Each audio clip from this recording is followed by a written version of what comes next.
बिस्मिल्लाहिर्रहमानिर्रहीम। अस्सलामु अलैकुम वरहमतुल्लाहि वबरकातुहू। अल्लाहुम्मा सल्लि अला मुहम्मदिन व आलि मुहम्मद। ये मैं आज आपको बिलाल किचन पॉइंट की तरफ से अचार गोश्त की रेसिपी बता रहा हूँ, जो बग़ैर डब्बे के मसाले वाले और अचार के बग़ैर नेचुरल मसालों के साथ, ये मैं सब ओरिजिनल मसाले हैं जिनके साथ मैं ये अचार गोश्त बनाने लगा हूँ। यहाँ पे सबसे पहले ये देखें, मैंने यहाँ पे 2 किलो मटन का गोश्त लिया है, हड्डी वाला। ये देखें, इसकी इस साइज़ की बोटी बनवानी है। ये गोल बोटी भी है और हड्डी वाली बोटी भी है। ये सारा इसमें गोश्त मिक्स करवा के मैंने लिया है, हड्डी वाला भी और गोल बोटी वाला भी। और उसके बाद तकरीबन 5 से 6 अदद लेमन रस के, उसके रस निचोड़ लिए लेमन के। उसके बाद तकरीबन 2 से 3 अदद जो है ना इंच इसका अदरक का पीस था, उसका मैंने पेस्ट बना लिया है। उसके बाद एक पूरा गुट्ठा जो था उसका लहसुन का, उसका पेस्ट बना लिया है। और ये 4 से 5 अदद प्याज छोटे साइज़ के, बिल्कुल इसको बारीक इस तरह बारीक काट लिया मैंने। और ये मिर्चें ली हैं तकरीबन 4 से 5 अदद, ये इस साइज़ की काट लेनी है लंबाई में। उसके बाद टमाटर हैं 4 से 5 अदद, इसका मैंने पेस्ट बना लिया है। और ये तकरीबन 150 ग्राम दही है।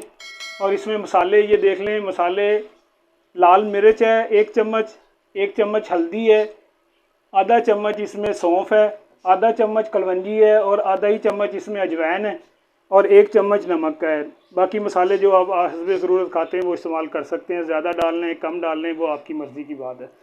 ये मैं फिर से मैं आपको बता दूं कि मसाले ज़रा गौर से देखें। ये मैं बग़ैर मसालों के, बग़ैर अचार के ये अचार गोश्त बनाने लगा हूँ। जो मैंने फरमाइश बताई है मसालों की उसी तरह रखनी है। अब मैं आपको इसका बनाने का तरीका बताता हूँ। ये देखें, यहाँ पे मैं अब शुरू करने लगा हूँ। ये मिट्टी का बर्तन ले लिया मैंने, बड़ी सारी कढ़ाई है ये मिट्टी की। और इसमें ये मैंने 2 कप घी के डाल दिए हैं। ज़रा घी थोड़ा सा ज़्यादा डालना है क्योंकि प्याज और गोश्त इसमें भूनना है अच्छे तरीके से। यहाँ पे ये जो मैंने प्याज, ये मैंने बारीक कटिंग की हुई थी, ये प्याज डाल देना इसमें। ये देखिए घी गर्म था थोड़ा सा। और इसका जो आग है ना ज़्यादा तेज़ करनी है ना ज़्यादा हल्की करनी है। और इसका ये जो प्याज है ये इसको ब्राउन नहीं करना, हल्का हल्का सा लाइट सा ब्राउन करना है इसको, बिल्कुल हल्का हल्का सा हो, जिससे ये ना हो कि भी सालन की रंगत चेंज हो जाए। बिल्कुल इसके ओरिजिनल इसी तरह जैसे अचार गोश्त बनता है इसी तरह का इसका कलर भी होना चाहिए और जायका भी इंशाल्लाह उसी तरह का होगा। इसको हल्का हल्का ब्राउन करें। ये 5-6 मिनट लग जाएंगे। फिर 5-6 मिनट के बाद देखिए 5 से 6 मिनट गुजर चुके हैं। और ये मैंने आपको बताया था कि हल्का हल्का ब्राउन करना है। ये देखें हमारा प्याज बिल्कुल लाइट सा ब्राउन हो गया है। अब ये इसमें सबसे पहले गोश्त डालना है। अब इस गोश्त को अच्छे तरीके से इसको हिलाते रहें, इसको अच्छे तरीके से भूनना है इसको घी में। और ये प्याज जो है इसको अच्छे तरीके से गोश्त को भूनना है, इसका कलर चेंज होने तक इसको भूनते रहें। हल्का हल्का लाइट सा इसको ब्राउन करना है गोश्त को। और इसके क्या नाम, इसका जैसे जैसे इसका कलर चेंज होगा उसके फौरी बाद इसमें लहसुन अदरक का पेस्ट डाल देना है। अब इसका कलर चेंज नहीं हुआ, ये देखें, ये जैसे जैसे घी में फ्राई होगा और इसका कलर चेंज होना शुरू हो जाएगा। यहाँ पे ये देखें इसका कलर चेंज हो गया बिल्कुल। अब ये इसमें लहसुन अदरक का पेस्ट डाल देंगे क्योंकि ये लहसुन अदरक का पेस्ट इसमें भुनाई होगा और इसकी गोश्त की स्मेल ख़त्म होगा इसमें। ये देखें मैंने साथ ही इसमें लहसुन अदरक का पेस्ट डाल दिया था। अब ये जैसे जैसे ये भुनाई होता जाएगा साथ में लहसुन अदरक का पेस्ट भी भुनाई होगा और इसकी गोश्त की स्मेल ख़त्म होगी और इसी की ग्रेवी बननी शुरू हो जाएगी, लहसुन की, अदरक की और गोश्त की। इसमें हल्की हल्की सी ग्रेवी बनेगी जिससे इसका बहुत ही ज़बरदस्त किस्म का इसका खुद का जो पानी है उसी पानी में इसको पकाना है, इसके पानी में। और दूसरी बात ये कि इसका जो मसाला, इसका खून का जो असर निकलेगा वो मसाले में जाएगा जिससे मसाला बहुत ही ज़बरदस्त किस्म का टेस्टी बनेगा। ये देखें गोश्त हमारा भुनना शुरू हो गया। अब इसमें सबसे पहले जो है ना, हर चीज़ डालने से पहले ये सारे मसाले डाल देने इसमें। ये देखें मसाले डाल दिए। अब इन मसालों को अच्छे तरीके से भुने क्योंकि मसाले भुने जाएंगे उसमें साथ ही इसमें अचार की स्मेल आनी शुरू हो जाएगी। देखना ऐसी ज़बरदस्त किस्म की खुशबू आनी शुरू हो जाती है जिससे बहुत ही टेस्ट होता है गोश्त में। अब इसको कम से कम 10 से 15 मिनट भुनाई करना है इसमें।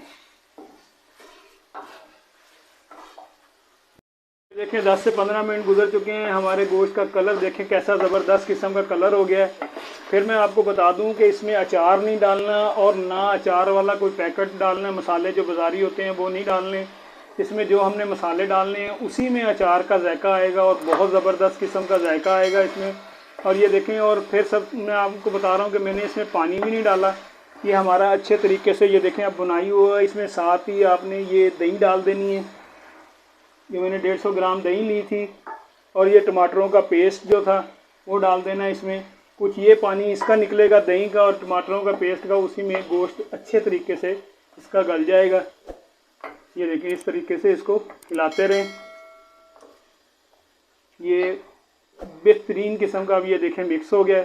अब जैसे जैसे ये पकता रहेगा गोश्त का असर निकलेगा इसमें और इससे मसालों का, उसमें अचार का भी जायका आना शुरू हो जाएगा।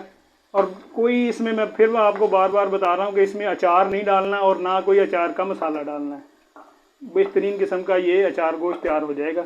अब इसकी आग हल्की कर देनी है बिल्कुल इसकी, और तकरीबन आधे घंटे के लिए, आधे पौने घंटे के लिए इस पर ढक्कन दे देना है और आप इसको दम वाली आग पे छोड़ देना है। ये हमने इसके ऊपर ढक्कन दे दिया है। अब आधे पौने घंटे के लिए इसको छोड़ देते हैं हल्की आग करके। बिस्मिल्लाहिर्रहमानिर्रहीम। यहाँ पे देखें हमारा ये पौना घंटा गुजर चुका है और ये देखें पानी अभी तक मैंने इसमें एक कतरा भी पानी का नहीं डाला। ये दही का और गोश्त का ही पानी है। इसी में मैंने ये गोश्त बेहतरीन किस्म का गल गया। अब आपने इसकी थोड़ी सी आग जो है ना, आग तेज़ कर देनी है थोड़ी सी। अब इसको तेज़ आग पे बुनाई करना है अच्छे तरीके से। इसकी आग तेज़ करें और इसको अच्छे तरीके से बुनाई करें। अब तकरीबन इसको बुनाई करते करते 10 से 15 मिनट इसकी अच्छे तरीके से बुनाई करें, क्योंकि ये जो ग्रेवी है, ये देखें कितनी सारी ग्रेवी हमारी तैयार हो गई है। अब इसको ग्रेवी को दानेदार बनना चाहिए। जितनी ज़्यादा ये दानेदार बनेगी उतना ही ज़्यादा इसका टेस्ट होगा और ये इसमें जायका भी बहुत ज़बरदस्त किस्म का होगा। अब ये इसको बुनाई करते करते ये 2-3 चीज़ें जो है मैं आपको बता दूँ। इसके साथ ही आपने ये हरी मिर्च है जो वो मैं डालने लगा हूँ। और इसमें ये जो मैंने अब मैं इसको बता दूं कि आधा कप इसमें सिरके का डालना है। ये सिरका, सफ़ेद सिरका जो है आधा कप ये डाल देना है। और ये 5 से 6 अदद लेमन का रस जो है ना, ये इसमें डाल देना है। इसमें ये जो खट्टापन होता है अचार का वो इससे बनता है, लेमन से और सिरके से। और जैसे जैसे अब ये इसमें गोश्त तैयार होगा, भुनाई होगा, इसमें अचार का बहुत ज़बरदस्त किस्म का जायका आना शुरू हो जाएगा। अब 10 से 15 मिनट इसको अच्छे तरीके से बुनाई करें। देखिए 10 से 15 मिनट गुजर चुके हैं मुझे बुनाई करते हुए। अब ये बहुत बेहतरीन अच्छी किस्म से ये बुनाई हो गया है और इसमें से इतनी खुशबू आ रही है अचार की, क्योंकि मैंने इसमें अचार के मसाले डाले हैं। जो अचार में मसाले डलते हैं, अचार डालते वक्त जो मसाले डलते हैं वो डाल के मैंने ये बनाया है और बिल्कुल ओरिजिनल किस्म की इसमें से खुशबू आ रही है। अब ये साथ ही इसमें थोड़ी सी मेथी, कसूरी मेथी जो है ये इसमें डाल दें। अब इसको बस 1 सेकंड के लिए इसको हिलाएं, उसके बाद इसको दम दे दें और इसकी आग बिल्कुल बंद कर दें। अब मैं आपको इसकी डिश आउट करके दिखाता हूँ।